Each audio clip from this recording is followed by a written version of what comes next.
कोई नाओ न जाने मेरा,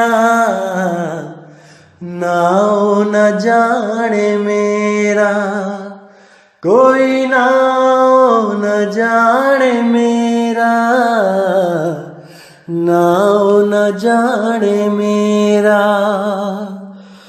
कहो नानक ये तेरी वड्याई, कहो नानक ये तेरी वड्याई, नाओ न जाने मेरा, कोई नाओ न जाने मेरा, कोई नाओ न जाने मेरा, नाओ न जाने मेरा, कोई नाओ न जाने मेरा, कोई नाओ न जाने मेरा।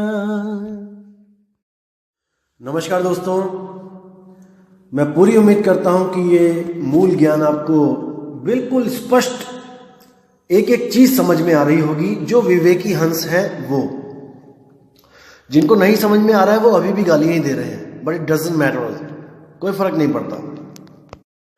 तो कुछ लोगों की मुझे मेल्स आ रही थी, वो समझना चाहते थे कि जो विवेकी नहीं है वो, जो विवेकी हैं वो तो समझ चुके हैं जो मैं कहना चाहता था। जो मैंने पीछे गीता की ऑडियो बनाई थी, गीता का ज्ञान, वो समझ चुके हैं। लेकिन फिर भी कुछ लोगों की शंकाएं थी कि ओम तत्सत पे थोड़ा सत्संग करिए, ओम तत्सत को क्लियर करिए कि ओम तत्सत क्या चीज है। तो दोस्तों आज बात करेंगे ओम तत्सत पे कि क्या है ये ओम तत्सत। तो जैसे कि आप देखेंगे कि अध्याय 17वां, उसमें जो श्लोक 24वां है वो है तस्मात् ओम इत्युदाहत्य। ये वाला श्लोक जो है, इसका आप अर्थ देखेंगे, साफ लिखा है कि अतएव योगी जन ब्रह्म की प्राप्ति के लिए शास्त्र विधि के अनुसार यज्ञ, दान तथा तप की समस्त क्रियाओं का शुभारंभ सदैव ओम से करते हैं। अब ओम तत्सत का जो पहला मंत्र है वो यहां पे इन्होंने क्लियर कर दिया कि कोई भी काम, कुछ भी यज्ञ, दान, जप, तप, कुछ भी स्टार्ट करना हो तो स्टार्टिंग ओम से की जाती है। तो ओम तत्सत में जो पहला मंत्र है ओम, वो यहां पे क्लियर हो गया। अब इसमें और कुछ समझाने की जरूरत नहीं है। अब बात करेंगे तत् की, कि तत् क्या चीज है। इसी के अगला श्लोक आप पढ़ेंगे तो वहां पे साफ लिखा हुआ है, मनुष्य को चाहिए कि कर्म फल की इच्छा किए बिना विविध प्रकार के यज्ञ, जप तथा दान को तत् शब्द कहकर संपन्न करे। यानी कि जैसे कोई आप काम करना स्टार्ट करते हो तो आपने उच्चारण करना है ओम, और जैसे ही आपने उस यज्ञ को, उस पूजा पाठ को समाप्त करना है तो आपने शब्द बोलना है तत्। यानी ये सांकेतिक है। जैसे कोई यज्ञ होता है तो उसमें एक सांकेतिक वर्ड और होता है स्वाहा। तो स्वाहा बोलते ही आपको ये नहीं बताया जाता कि आपने क्या करना है, वो सांकेतिक वर्ड है। जैसे ही पंडित जी ने बोला स्वाहा, आपने अपनी हवन सामग्री उठानी है और आपने अग्नि में डाल देनी है, उस यज्ञ में, हवन यज्ञ में डाल देनी है। ये सांकेतिक है, इसमें सबको बोला नहीं जाएगा अलग अलग को कि आप भी डालो, आप भी डालो। सांकेतिक है, बोला स्वाहा तो यानी आपने उठा के उसमें डाल देनी है। इसी तरह कोई भी काम स्टार्ट करना है तो वहां पे बोलना है ओम, और जैसे ही वो काम समाप्त हो गया तो वहां पे बोलना है तत्। अब आगे क्या बोलते हैं, आगे देखिए। कहते हैं कि तत् शब्द कह के संपन्न करें। ऐसी दिव्य क्रियाओं का उद्देश्य भव बंधन से मुक्त होना है। जो हमर यज्ञ किए उनसे भव बंधन से मुक्त होना है। यानी तत् शब्द बोला और भव बंधन से आप मुक्त हो जाओगे। लेकिन अभी भी एक चीज रुकी हुई है उसमें, वो क्या है, वो है सत्य।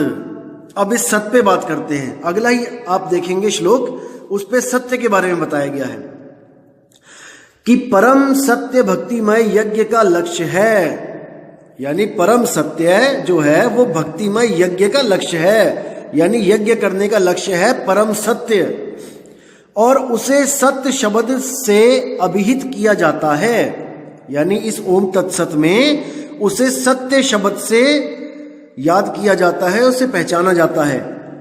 हे अर्जुन, ऐसे यज्ञ का संपन्न करता भी सत्य कहलाता है। अब इसको समझो कि जो ऐसा यज्ञ कर रहा है वो स्वयं सत्य कहलाता है। जिस प्रकार यज्ञ, तप तथा दान के सारे कर्म जो भी परम पुरुष को प्रसन्न करने के लिए संपन्न किए जाते हैं वह सत्य है। हो गया बिल्कुल क्लियर कि ओम तत्सत में ओम क्या है? हर काम को, हर पूजा अर्चना को स्टार्ट करने से पहले ओम, यानी कि जैसे आप देखते हो कि कोई भी मंत्र है, कोई भी आप हिंदू सनातन धर्म में कोई भी क्रिया देखोगे तो पहले ओम का उच्चारण है। तो वो पहले ओम बोलना है, उसके बाद जब क्रिया खत्म हो जाएगी, कोई यज्ञ हवन समाप्त हुआ तो तत् बोलना है, और आपके जो मन के भाव है वो होने चाहिए बिल्कुल शुद्ध, सात्विक। तो आप ही सत्य हो जाओगे, आप ही सत्य कहलाओगे, और पूरा जो कार्यविधि होगी वो ओम तत् सत्य पे संपूर्ण हो जाएगी। आप परम पुरुष को प्रसन्न करने में सक्षम हो गए हो। अब इसी ओम तत्सत का एक विपरीत भी है। वो क्या है? ओम तत् असत। आपको केवल ओम तत्सत बताया जा रहा है अभी तक दोस्तों। अब आपको मैं बताता हूं ओम तत् असत भी होता है।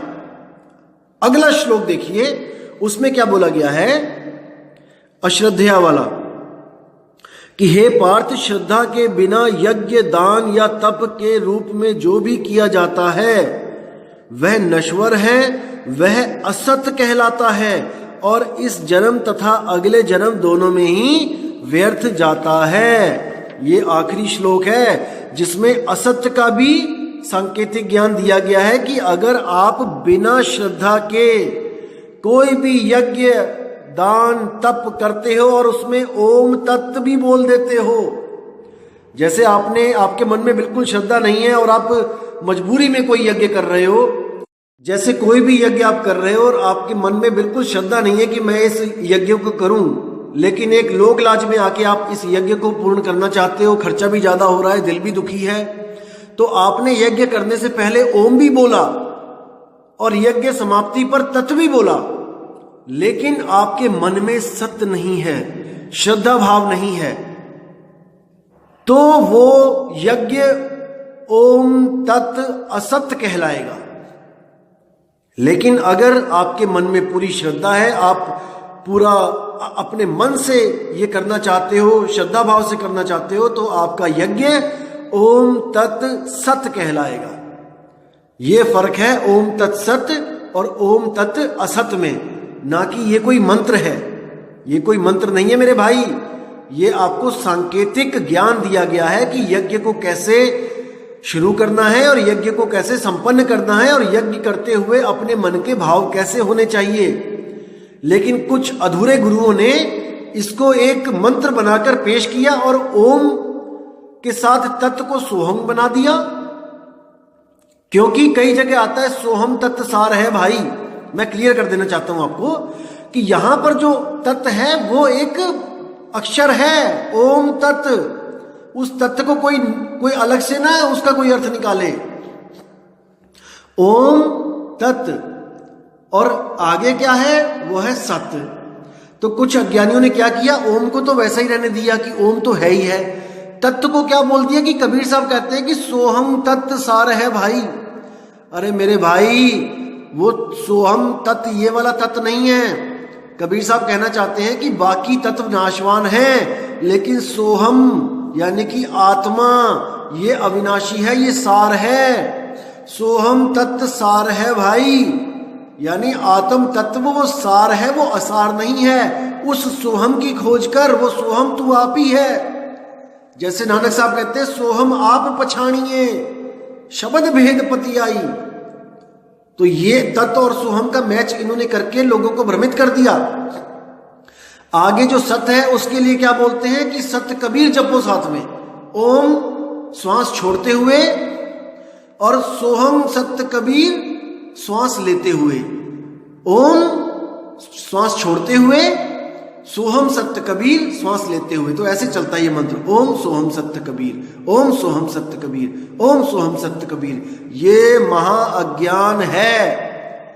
कबीर साहब कहते हैं मेरा नाम जपने से तुम्हारी मुक्ति नहीं हो सकती, मुझे मेरा भेद जानने से तुम्हारी मुक्ति होगी।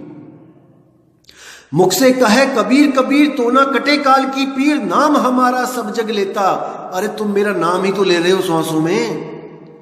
नाम हमारा सब जग लेता, भेद हमारा कोई न कहता, और मेरा भेद पावेगा सोई, जाका सतगुरु पूरा होई। जो पूर्ण सतगुरु होगा, जिसको कबीर साहब ने स्वयं आके भेद दिया होगा, केवल वही जान सकता है कि साहिब कबीर का क्या भेद है। अन्यथा इस दुनिया में आपको सब भ्रमित करने वाले ही मिलेंगे। कोई आपको कहेगा कि आप तन हो, कोई आपको कहेगा कि आप मन हो, कोई आपको कहेगा कि आप चेतन सत्ता हो, परम चेतन सत्ता हो। वो कौन सी?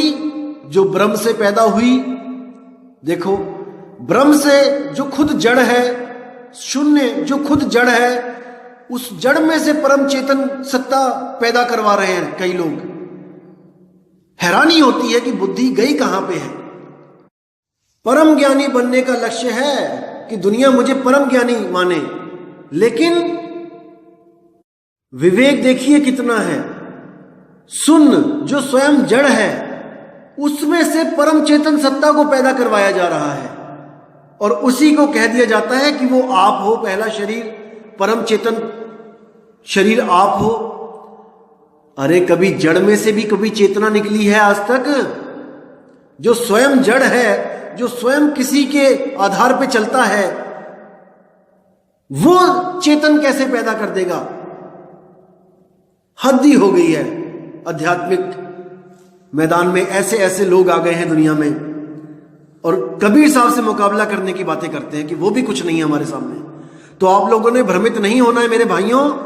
बाल की खाल निकालना शुरू कर दो, नहीं तो कोई ना कोई लूट लेगा आपको। इसीलिए मैं कह रहा हूं कि मेरे सत्संग को कम से कम 1 साल तक सुनो, केवल सुनो। अभी कोई इच्छा प्रकट मत करो कि मैंने नाम लेना है, कि मुझे गुरुजी से जोड़ दो, कि मैंने गुरुजी के दर्शन करने हैं, सेवा करनी है। अरे करते रहना सारी उम्र पड़ी है। पहले पहचान तो कर लो कि सतगुरु और असतगुरु में फर्क क्या होता है। कहीं दोबारा किसी गलत गुरु के चक्कर में ना पड़ जाओ, क्या पता हम लोग गलत हों। इसलिए 1 साल तक हमारे ज्ञान को भी परखो। आप लोग परखते नहीं हो, और भाव में आके आप लोग किसी ना किसी गुरु को धारण कर लेते हो। यही सबसे बड़ा भरमजाल है, यही सबसे बड़ा बंधन है। हीरा सोई जानिए जो सहे घनन की चोट। अरे थोड़ा समय दो भाई, हमें भी समय दो खुद को प्रूफ करने के लिए, और आप भी समय लो हम लोग की परीक्षा लेने के लिए, हमारे ज्ञान को विवेक के द्वारा समझने के लिए कि कहीं हम झूठ तो नहीं बोल रहे हैं। इतनी जल्दी क्यों जुड़ने की करते हो आप लोग? जल्दबाजी का काम शैतान का होता है मेरे भाई। मैंने आपको पहले भी बताया कि हम लोग ने भीड़ नहीं बढ़ानी है। हम लोग कोई इलेक्शन में नहीं खड़ा होना चाहते कि हमारी वोट इतनी हो जाएगी। हमें केवल वो जिज्ञासु हंस चाहिए जो सच में सच को पाना चाहते हैं।